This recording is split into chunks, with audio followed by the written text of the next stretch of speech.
अंग्रेजी at home की एक और वीडियो में आपका स्वागत। आज की वीडियो का टॉपिक है फ्रेजेस। फ्रेंड्स, मैंने अपनी लाइफ में जिस भी किसी बाहर के व्यक्ति, किसी फॉरेनर या किसी नॉन हिंदी भाषी व्यक्ति से बात करी है, तो उस व्यक्ति से हमेशा बात के बाद एक चीज़ निकल कर आती है, वो है उसकी रिक्वेस्ट। वो हमेशा ये कहता है कि आप मुझे हिंदी की कोई फ्रेज सिखा दीजिए, आप मुझे कोई ऐसी फ्रेज सिखा दीजिए जिसे मैं बार बार यूज़ कर सकूँ, जिसे मैं इस्तेमाल कर सकूँ। तो फ्रेंड्स, क्या होती है ये फ्रेज, इसका क्या प्रैक्टिकल यूज़ है और किन किन टाइप से फ्रेजेस बनाई जा सकती है, कितने टाइप की फ्रेजेस होती है, उनको किस किस तरीके से हम क्लासीफाई कर सकते हैं डिफरेंट तरीके से, उन सारी चीज़ों को आज हम सीखेंगे। पूरा फ्रेज का कंप्लीट नॉलेज आपको इस वीडियो में मिलेगा। वीडियो को शुरू से आखिरी तक जरूर देखिएगा, वो भी बिना स्किप किए। और फ्रेंड्स, पूरे नॉलेज के लिए आप चाहें तो वीडियो को वापस रिवाइंड करके भी देख सकते हैं, ताकि आप पूरा कॉन्सेप्ट समझ सकें।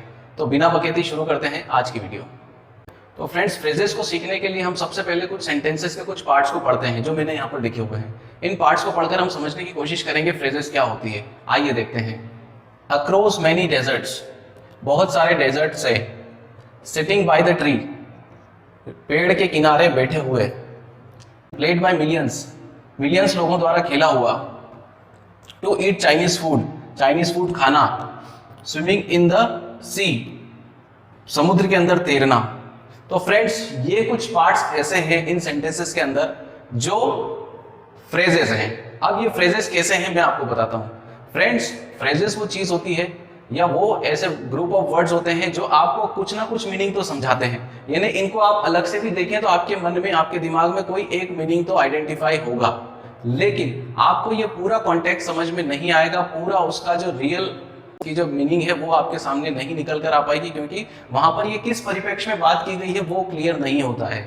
तो एक सेंटेंस और एक फ्रेज में केवल यही फर्क होता है। सेंटेंस में पूरा परिप्रेक्ष्य क्लियर हो जाता है, पूरा कॉन्टेक्स्ट क्लियर होता है, लेकिन फ्रेज के अंदर कभी भी आपको केवल एक छोटा सा सेंस निकल कर आएगा, एक सेंस समझ में आ पाएगा। यही एक सेंटेंस और फ्रेज में डिफरेंस होता है।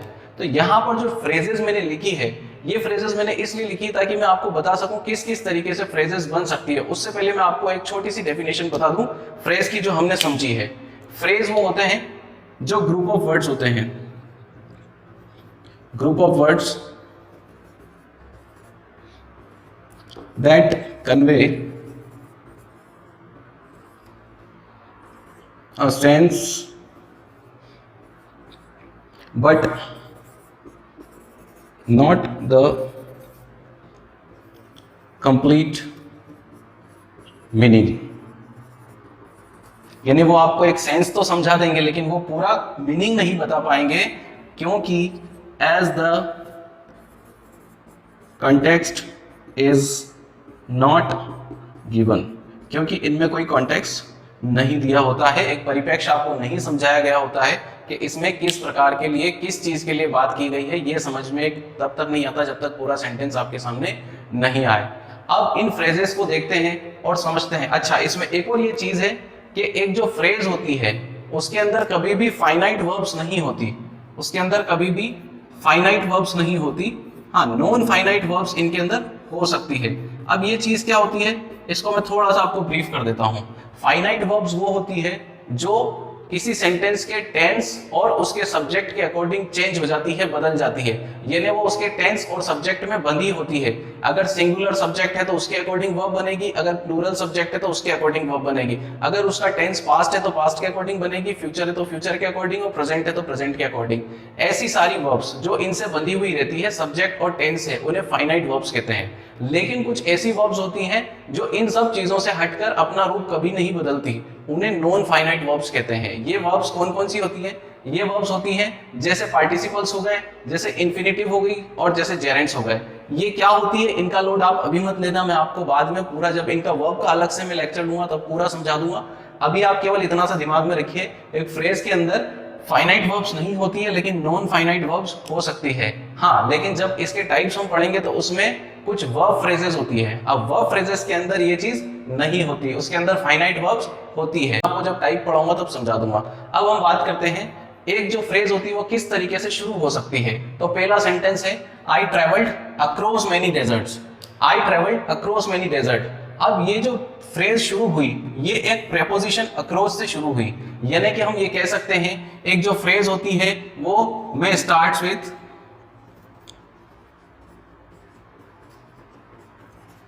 प्रेपोजिशन।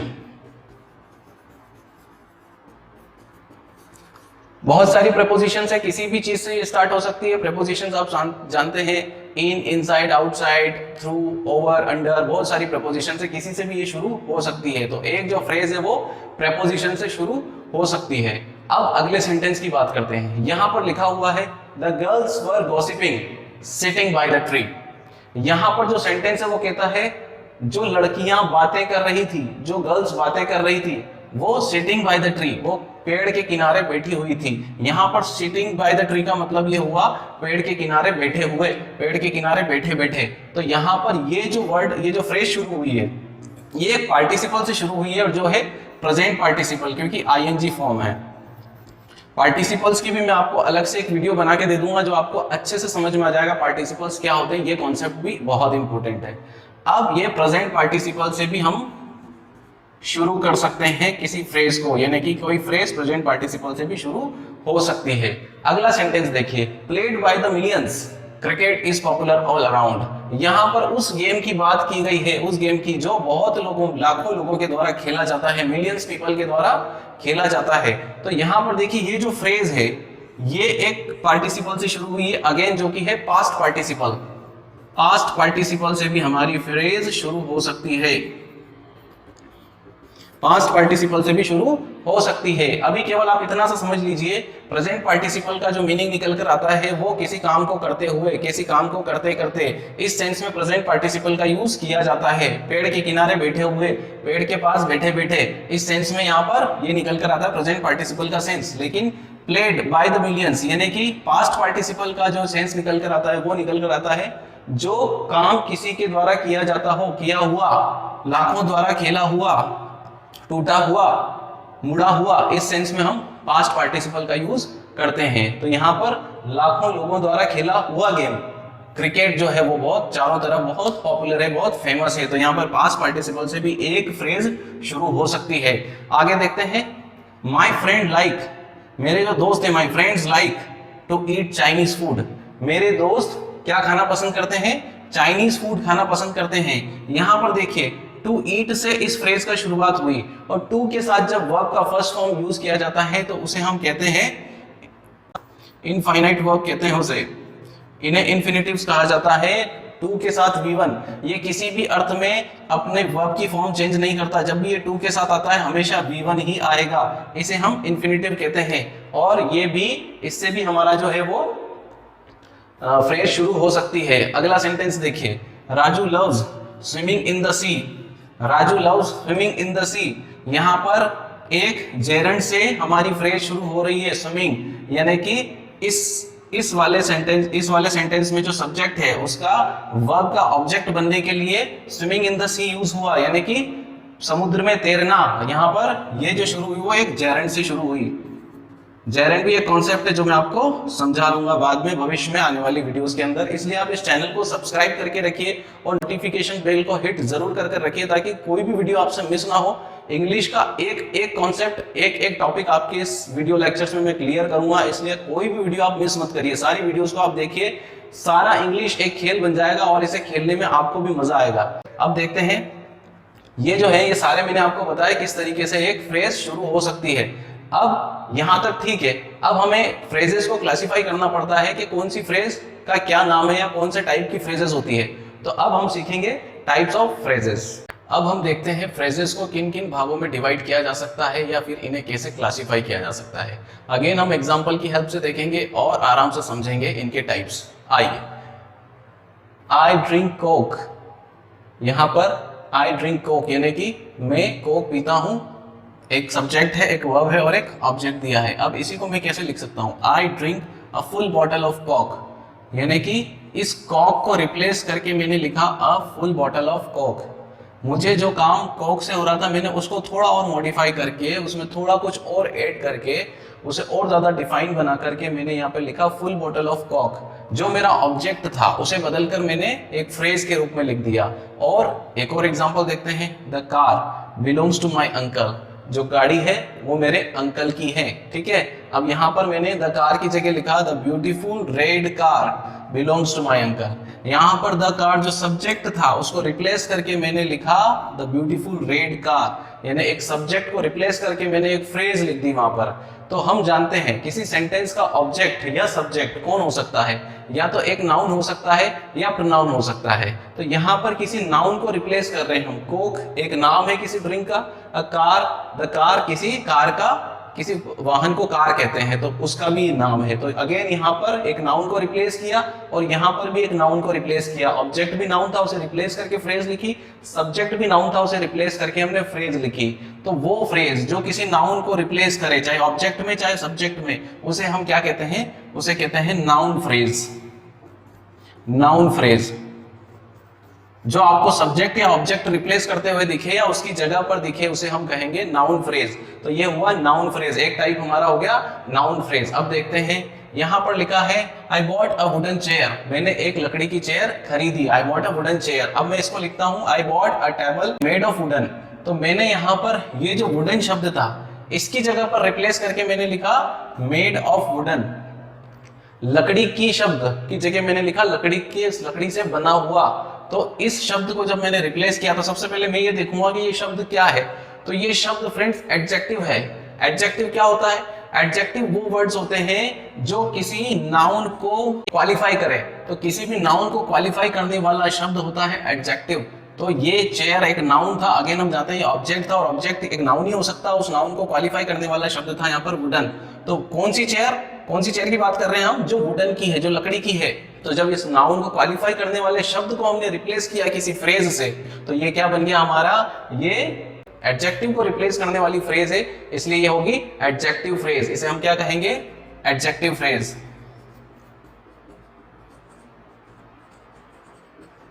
एक और एग्जांपल देखते हैं इसका। Akshay is a popular star. Akshay क्या है? एक पॉपुलर स्टार है। अक्षय एक स्टार है, स्टार एक नाउन है, ठीक है। एक नाउन को क्वालिफाई करने वाला शब्द है पॉपुलर। कैसा स्टार है वो बहुत पॉपुलर स्टार है। अब इस पॉपुलर को मैं एक फ्रेज से रिप्लेस करूंगा। तो जब मैं इसे फ्रेज से रिप्लेस करूंगा तो बन जाएगा Akshay is a star liked by many people. Liked by many people जो फ्रेज है वो रिप्लेस कर रही है इस पॉपुलर वर्ड को। पॉपुलर का मतलब भी वही होता है जिसे बहुत सारे लोग पसंद करते हैं। तो मैंने पॉपुलर की जगह लिख दिया लाइक्ड बाय मेनी पीपल, यानी एक वर्ड की जगह मैंने ग्रुप ऑफ वर्ड लिख दिया, एक वर्ड की जगह मैंने ग्रुप ऑफ वर्ड्स लिख दिए। तो इसी को तो हम फ्रेज कहते हैं जो एक सेंस क्रिएट करती है। ये लाइक्ड बाय मेनी पीपल का सेंस होता है पॉपुलर। मेड ऑफ वुडन का मतलब होता है वुडन। तो सॉरी यहां पर वुड आएगा, मेड ऑफ वुड।